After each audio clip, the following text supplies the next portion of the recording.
Bonjour, bienvenue sur le podcast de Ma Révolution Pro, le podcast qui vous aide à sauter le pas de la reconversion professionnelle en vous proposant les meilleurs outils du développement personnel, des témoignages inspirants et des conseils d'experts.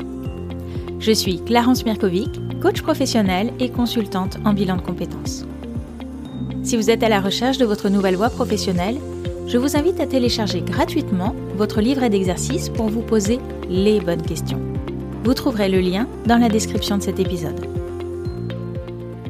Je reçois aujourd'hui Shin Lanzmann, coach professionnel et spécialiste du leadership au féminin, à l'occasion de la sortie de son livre « Pourquoi je suis fait ? Le guide pour redécider son identité professionnelle ». Un livre paru aux éditions Vibert et qu'elle a coécrit avec Isabelle Constant et Stéphane Roger. Shin Lanzmann nous partage dans cet épisode son propre parcours de reconversion qui l'a amené au coaching, puis nous évoquons ensemble la question de l'identité professionnelle au cœur de son ouvrage, qu'il est parfois difficile de ne pas confondre avec sa propre identité. Shin Lanzmann nous explique également les 4 phases du cycle de l'identité professionnelle que nous traversons régulièrement et aborde l'impact sur notre carrière des messages que nous avons reçus de nos parents, bien souvent de manière inconsciente. Enfin, elle nous décrit ce manège dans lequel on se trouve pris bien malgré soi et dans lequel les injonctions parentales, nos croyances limitantes et nos drivers s'entraînent les uns les autres dans un cercle infernal. Je vous souhaite une très belle écoute. Bonjour Shin. Bonjour Clarence. Merci beaucoup d'avoir accepté mon invitation. Je suis ravie de vous recevoir aujourd'hui. Est-ce que pour démarrer, vous pouvez vous présenter en quelques mots et aussi raconter un peu les étapes clés de votre parcours parce que je crois que vous n'avez pas toujours été coach et que vous avez eu une carrière avant ça. Alors, ça fait plus de 15 ans que je fais du coaching et presque, à peu près la même chose, peut-être 12-13 ans que je suis spécialiste de leadership au féminin et que j'accompagne particulièrement des femmes, même si j'ai des clients hommes aussi. Ce qui m'a amenée au coaching, c'est un échec professionnel. En 99, je dois avoir 33 ans, et j'ai monté un site internet, c'était l'époque des startups, et avec une amie, on s'est associés et on a levé 3 millions d'euros auprès d'investisseurs de capital risque. Et je ne savais pas du tout faire, en fait. Ça m'est vraiment, je ne savais pas quoi faire. D'un côté, j'étais la reine du monde, et en même temps, vous savez, à 30 ans, quand on démarre un truc et que ça marche, voilà, j'étais la reine du monde, et en même temps, j'étais paumée. Puis surtout, le Nasdaq s'est crashé et ça a été terrible épreuve, un échec professionnel, alors que j'ai plutôt tendance à réussir ce que je fais. En tout cas, avant, ça marchait plutôt bien. Et donc, ça a été terrible. Et j'ai vraiment perdu toute confiance en moi professionnelle. Rien que d'y penser, j'ai envie de pleurer. Mais heureusement, alors entre-temps, j'avais quand même rencontré Laurent qui allait devenir mon mari. Du coup, on a fait un enfant, voilà. Et puis, professionnellement, j'étais vraiment, vraiment perdue, quoi. Et Laurent qui a un côté très pragmatique, hein, tu as une fuite chez toi, tu vas voir un plombier, tu as un problème de boulot, tu vas voir un coach. Et donc, on était en Californie, on en avait profité pour aller se balader dans le monde. Et là, je tombe sur une coach qui aidait une autre mère qui était paumée et tout. Et donc, je suis allée la voir. Et là, elle m'a sorti des photocopies de communication non violente. Hein. J'imagine que vous connaissez. Hein. Maintenant, c'est un peu plus connu avec des listes de besoins. Elle m'a transmis le rendez-vous avec moi-même et tout. Et vraiment, j'ai continué avec cette coach américaine, Claudia Lamoro. Après, au téléphone de France, c'était le moment où, à l'époque où les téléphones vers les États-Unis commençaient à être gratuits avec Free. Et du coup, ça m'a énormément aidée. Et après, je me suis beaucoup formée à la communication non violente. J'ai pris une coach à Paris pour m'aider à retrouver du boulot que j'ai trouvé.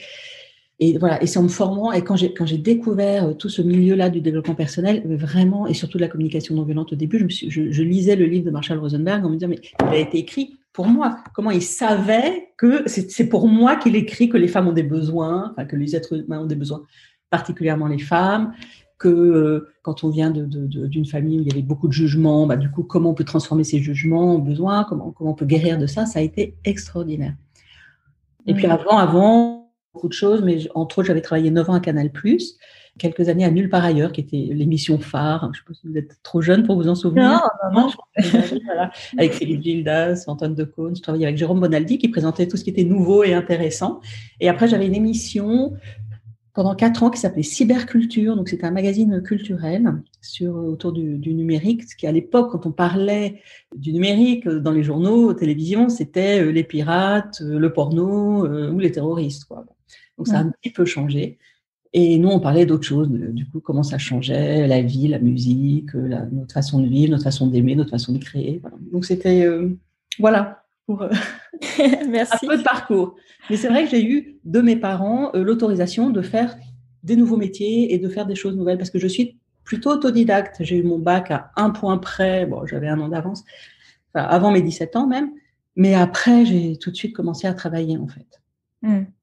Ouais, chouette parcours et on va y venir justement sur le rôle des parents, l'influence de la construction sur nous aujourd'hui, sur les choix qu'on a envie de faire. Moi, j'ai beaucoup aimé le sous-titre de votre livre, le guide pour redécider son identité professionnelle. J'ai trouvé ça très intéressant, ce verbe redécider qui permet vraiment de reprendre le pouvoir sur sa vie. C'est quoi exactement une identité professionnelle? Comment vous la définissez? Et quelle différence vous faites finalement avec l'identité de la personne? Alors, je pense que dans notre société, c'est très lié. Et pour moi aussi, ça a été lié longtemps. C'est-à-dire, je croise quelqu'un et je lui demande, tiens, qu'est-ce que tu fais? Et je ne lui demande pas qui tu es. Voilà, je ne lui demande pas quelle est sa couleur préférée ou le livre qu'il a dernier. Voilà, le dernier livre, pour moi, voilà. Et il y a un intérêt qui va vraiment autour du professionnel. Bon, tant mieux, pour moi, c'est mon métier, mais enfin, je ne suis pas la seule. Hein. Et donc, il y a vraiment ce côté où notre identité, c'est notre identité professionnelle. Et quand on se rend compte que ce n'est pas vrai, qu'on a une identité et une identité professionnelle, alors heureusement que c'est un peu interconnecté, hein, voilà. Mais notre travail n'est pas tout nous. On est aussi autre chose.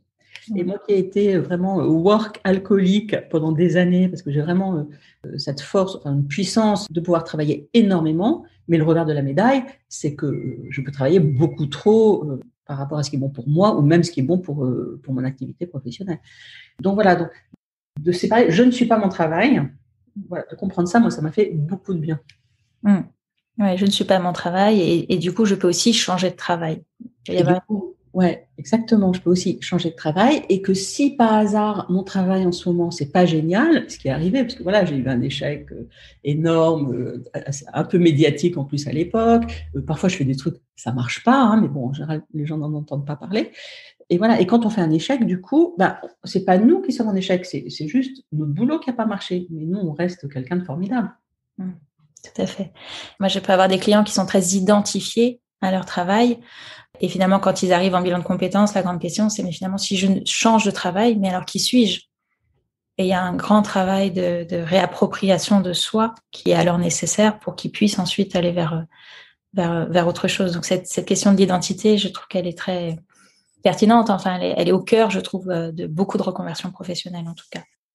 Vous décrivez dans cet ouvrage un cycle d'évolution professionnelle composé de 4 phases qu'on traverserait plusieurs fois, même au cours de sa carrière. Est-ce que vous pouvez nous expliquer en quoi elles consistent, ces phases?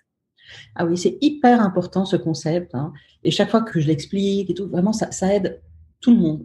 Je dis tout le monde, peut-être à une personne que ça n'a pas aidé, j'en sais rien, mais ça aide énormément. Et donc, c'est le cycle de la dépendance. Alors nous, on l'a appelé le cycle de l'identité professionnelle. Et c'est vraiment comme un cercle. Et la première étape dans laquelle on passe, c'est la dépendance. C'est comme un nourrisson qui arrive au monde. Bon, il dépend des autres pour survivre.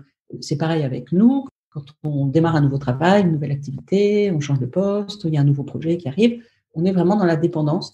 Et c'est une phase où on ne sait pas trop, on a moins confiance en soi, mais on fait plus confiance aux autres. On peut avoir tendance à se dévaloriser et à valoriser les autres.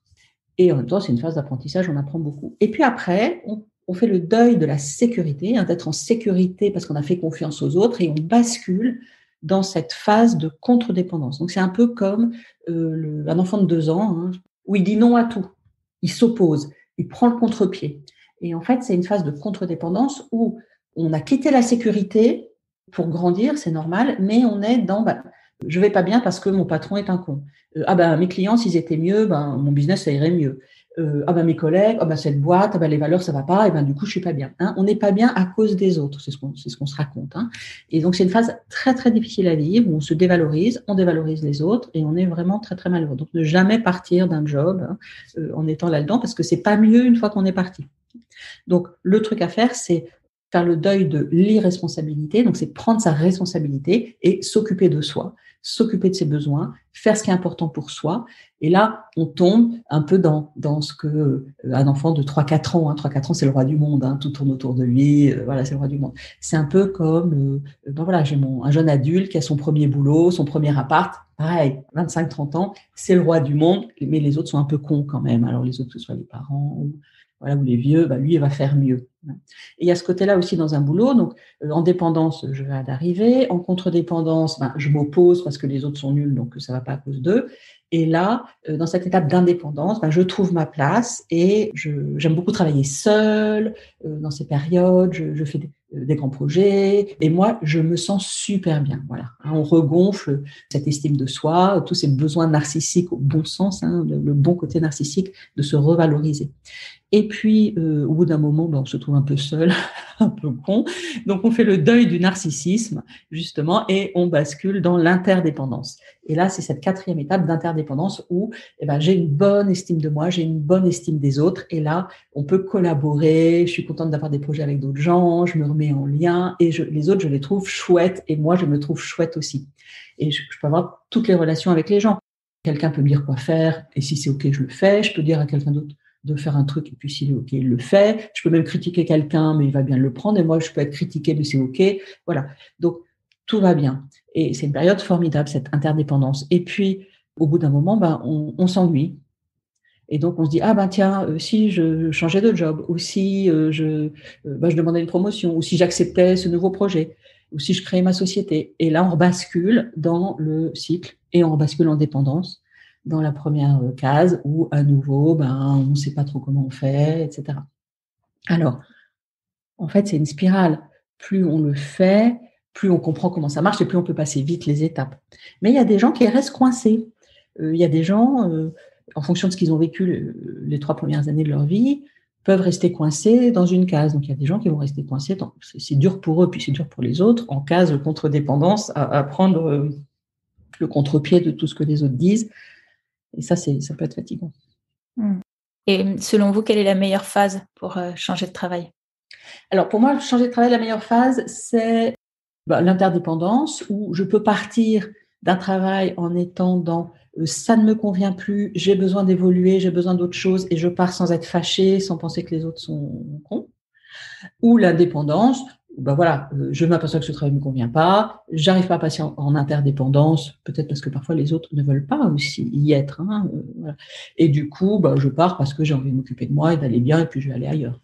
Mais c'est pas, je pars parce qu'ils sont tous nuls et, vous voyez, je suis claire. Sur des bases saines. Ouais, voilà, exactement. Sinon, on risque de reproduire ailleurs. Voilà, si je pars parce que ça me convient pas, mais je pars pas parce qu'ils sont nuls. Et du coup, je pars avec une bonne image de moi. Exactement. Et je suis prête à redémarrer autre chose après.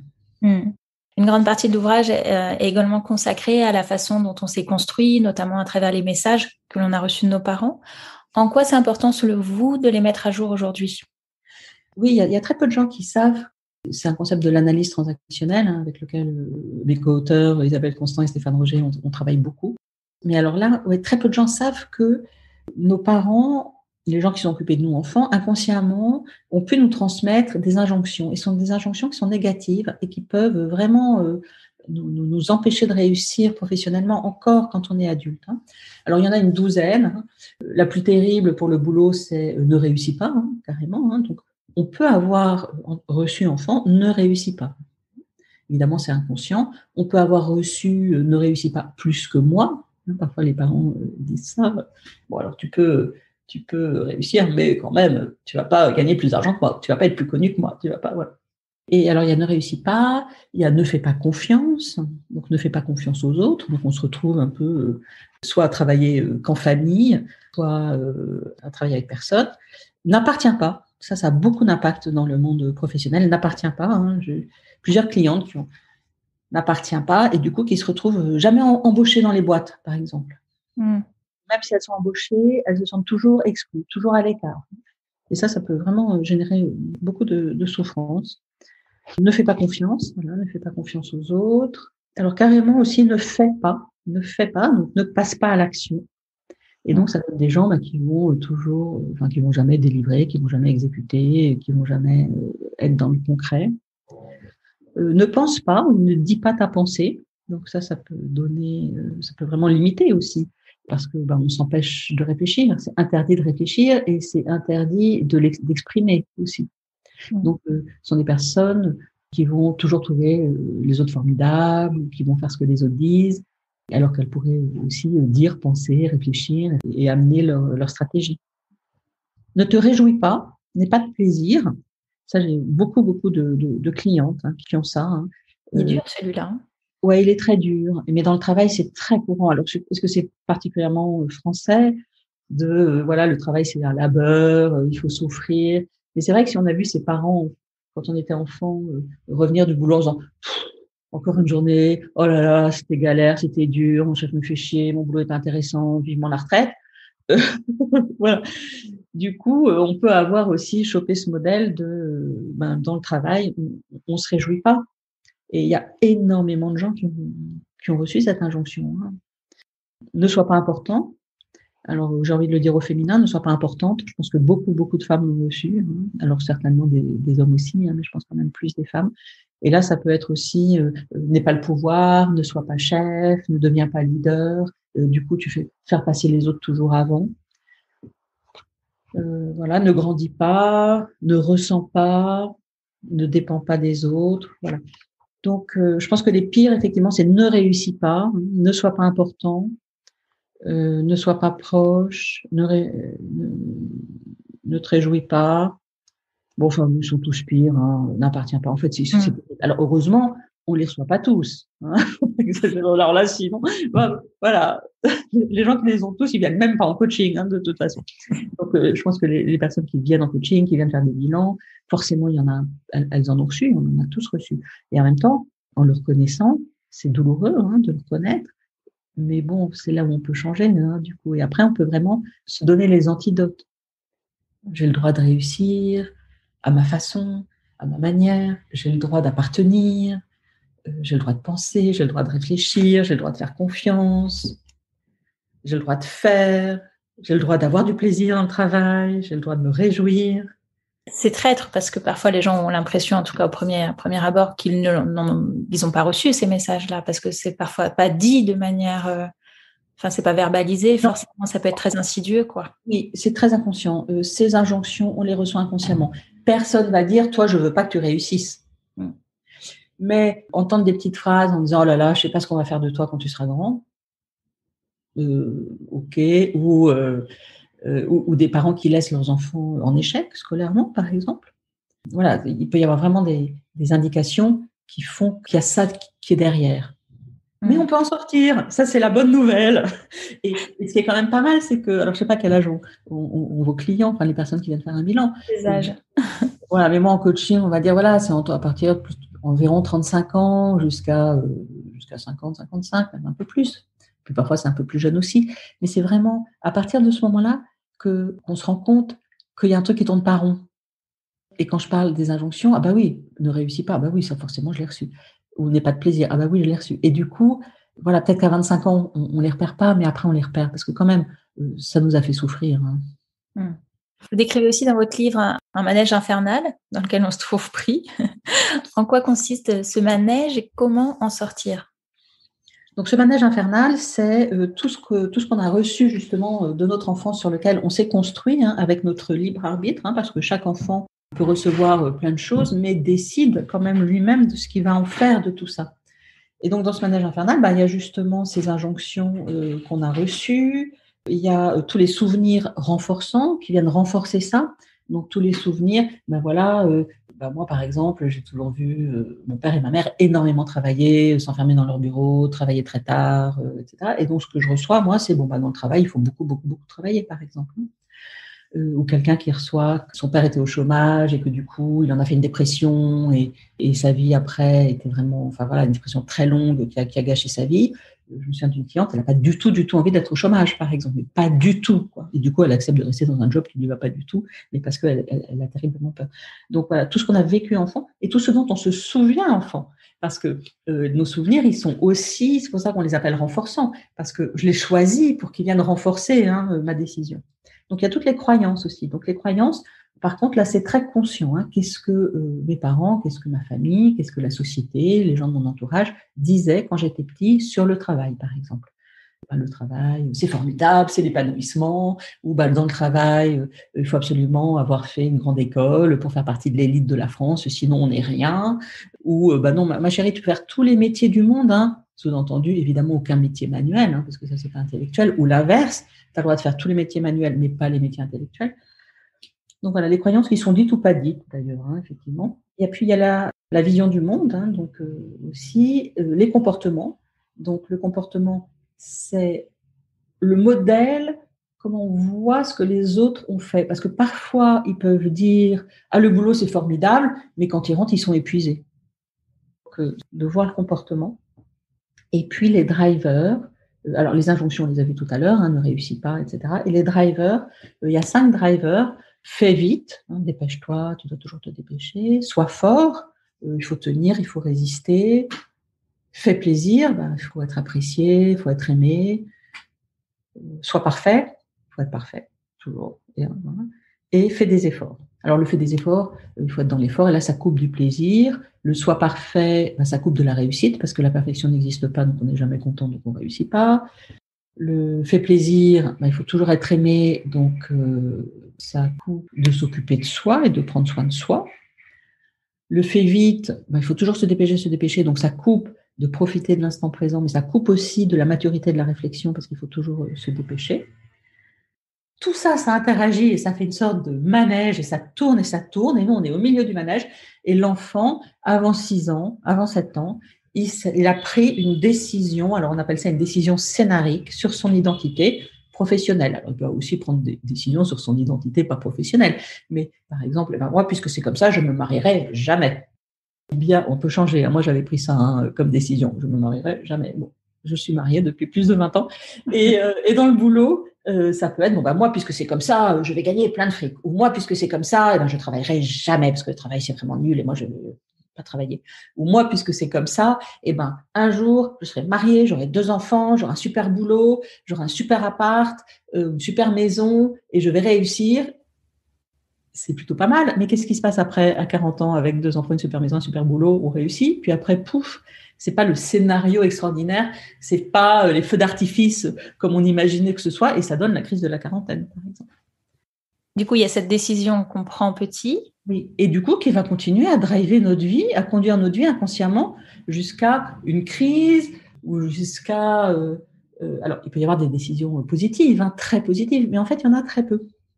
Des décisions qui vont vraiment nous porter, faire qu'on va être bien toute sa vie. Mais bon, il y a quand même des gens qui n'ont pas besoin d'aller faire un bilan et qui n'ont pas besoin de coaching. Ça existe quand même.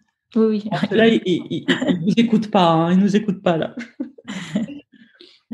Et je trouvais ça intéressant dans votre livre, la façon dont finalement les drivers vont contribuer à amplifier finalement ces messages, ces injonctions qu'on a. Et en croyant finalement se sauver, on s'enfonce encore plus la tête sous l'eau, quoi. C'est incroyable, comme en croyant... voilà, si par exemple j'ai le driver fait vite, plus je vais être stressée, plus je vais être fatiguée, plus je vais être sous pression, plus je vais penser que je vais m'en sortir en allant encore plus vite. Alors que, évidemment, c'est urgent plutôt de faire une pause et de s'arrêter. Mais du coup, je galope et je vais vite dans le mur.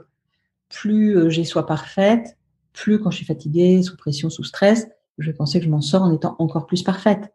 Or, du coup, je vais chipoter, pinailler, être encore plus dans les détails, et jamais contente parce que la perfection n'existe pas. Ah, c'est terrible. On croit qu'on s'en sort, mais en fait, on appuie sur l'accélérateur du manège, quoi. C'est terrible.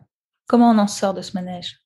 On en sort déjà en prenant conscience de comment on est câblé, de comment on fonctionne, de comment notre inconscient peut nous jouer des tours de manège.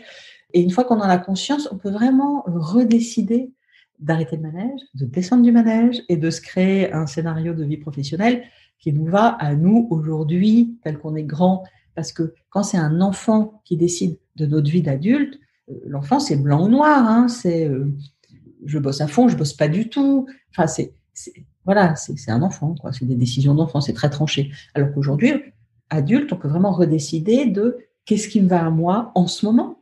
Parce qu'en plus, ce qui me va à moi aujourd'hui, à plus de 50 ans, c'est pas du tout la même chose que quand j'en avais 25 ou 30, et ce sera peut-être sûrement pas la même chose que quand j'en aurai 85 et que je continuerai à bosser parce que j'ai cette croyance que je vais travailler très très tard. C'est vraiment en prenant conscience qu'on peut changer et se redessiner l'identité professionnelle qu'on a envie d'être. Quelle est la personne qu'on a envie d'être? Comment on a envie de travailler? Quel est le cadre de travail qui nous va? Quels sont nos talents? Comment on peut se développer encore plus pour travailler encore plus là où il y a nos forces, où il y a nos talents? Et alors, il peut s'agir aussi de se dégager d'une loyauté familiale auquel on se soumet enfant et qui parfois, ça peut être compliqué, quoi, de s'en dégager adulte. Oui, c'est pas forcément facile de sortir du scénario et de se dégager des loyautés familiales, mais c'est possible. C'est possible. Déjà en prenant conscience, et puis avec Stéphane et Isabelle, on est très formés aussi aux constellations familiales et systémiques, donc c'est vraiment un outil que j'utilise aussi beaucoup dans les coachings.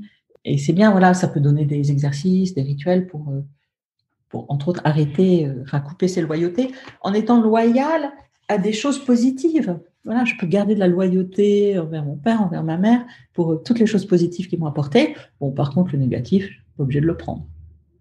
C'est intéressant ça, de garder ce qui est bon pour nous et se détacher de ce qui nous va plus finalement. Quel conseil vous donneriez-vous à des personnes qui souhaitent se reconvertir? Alors, premier conseil, c'est d'aller se faire accompagner pour vérifier s'il ne suffit pas d'ajuster la vie professionnelle d'aujourd'hui. Parce que j'ai vu tellement de personnes qui arrivent en coaching en disant « Oh, j'en ai marre, je veux tout plaquer, je veux créer ma boîte. » Bon, ok, mais qu'est-ce qui se passe en ce moment dans ton boulot? Ah ben, dans mon boulot, mon chef me fait chier, il est arrivé il y a depuis un an, ça va pas du tout. Ok, bon, déjà, on va regarder ça. Et puis, une fois que ça va, souvent, la personne n'a plus envie de partir. Voilà. Donc, c'est déjà regarder vraiment qu'est-ce qui ne vous va pas dans votre vie aujourd'hui, parce que partir n'est pas forcément la bonne solution. À la fin d'un bilan, ça peut arriver assez fréquemment que les gens s'aperçoivent qu'ils sont bien là où ils sont finalement et qu'un ajustement, comme vous dites, finalement convient, ou un changement parfois de secteur, ou un changement d'entreprise pour retrouver une dynamique, pour retrouver quelque chose, mais partir de son entreprise n'est pas forcément la solution toute faite. Et en tout cas, réfléchir, poser les choses, réfléchir à ses talents, réfléchir à ses potentiels, réfléchir à ce qu'on aime, à ses valeurs, à ses besoins avant de se décider, est effectivement pour moi très pertinent dans une optique de reconversion. Et ça m'est aussi arrivé plusieurs fois de faire avec quand tu as une cliente, enfin plusieurs même, qui voulait se reconvertir. Et donc souvent, ça se passe après l'arrivée d'un enfant ou 2 enfants. Donc on se dit, c'est le bouleversement, les valeurs changent, je veux travailler autour des enfants, des bébés, etc. Donc je rêve d'un lieu où j'accueille les mamans et les bébés, parce qu'en fait, elles ont besoin de ça, elles, en ce moment. Et donc d'aller juste faire avec elles le business model en 5 minutes. Ok, donc un lieu, ça coûte combien? Ok, combien de clients tu vas avoir? Enfin, très concret sur les chiffres. Alors là, l'idée retombe tout de suite, à moins d'avoir un loyer gratuit. Le business model c'est impossible de gagner de l'argent avec ça. Donc ça m'arrive aussi d'aller beaucoup dans le concret parce que c'est normal de rêver, d'avoir des envies, mais après, est-ce qu'elles sont réalisables? Tout à fait. Ouais, c'est une partie qu'on explore aussi beaucoup en bilan. En tout cas, on va le valider. Et du coup, il y a effectivement des gens qui vont pas passer à l'action parce que même au niveau salaire, ils peuvent arriver en disant ça m'est égal de gagner moins. Et puis finalement, petit à petit, au cours de l'accompagnement, si, en fait, c'est important pour moi de garder mon niveau de vie et du coup, ou de garder ma sécurité. Ça, c'est plus important pour moi, pour ma famille. Et la réalité, oui, elle est hyper importante. Et du coup, ils rechoisissent leur travail, c'est ça? Et du coup, ils rechoisissent leur travail ou ils rentrent dans une démarche proactive de recherche d'emploi pour aller chercher, faire la même chose, mais ailleurs, mieux, dans quelque chose qui leur correspondrait mieux.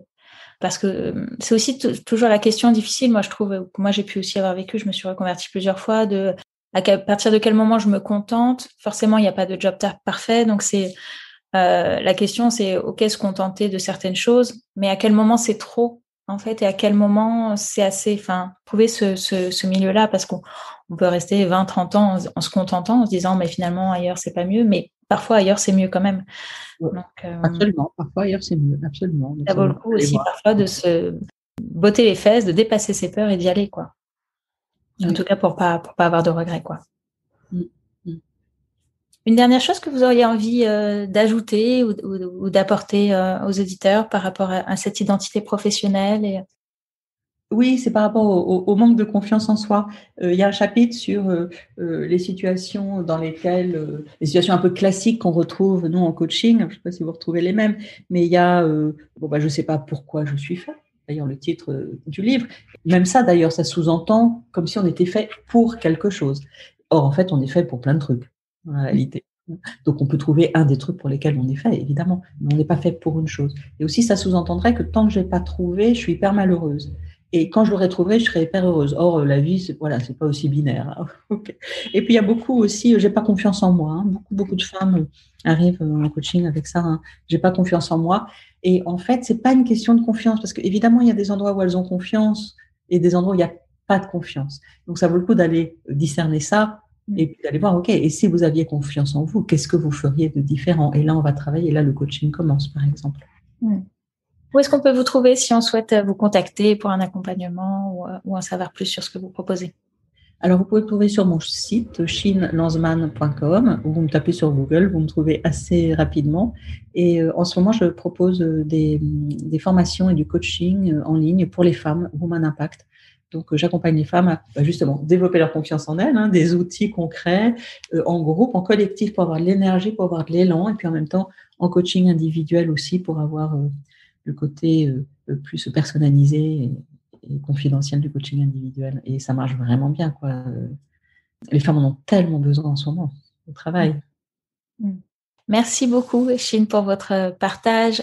Je vais rappeler le titre de votre livre, coécrit avec Isabelle Constant et Stéphane Roger aux éditions Vibert. Pourquoi je suis fait, le guide pour redécider son identité professionnelle. Vous pouvez retrouver dedans toutes les thématiques abordées au cours de cette interview.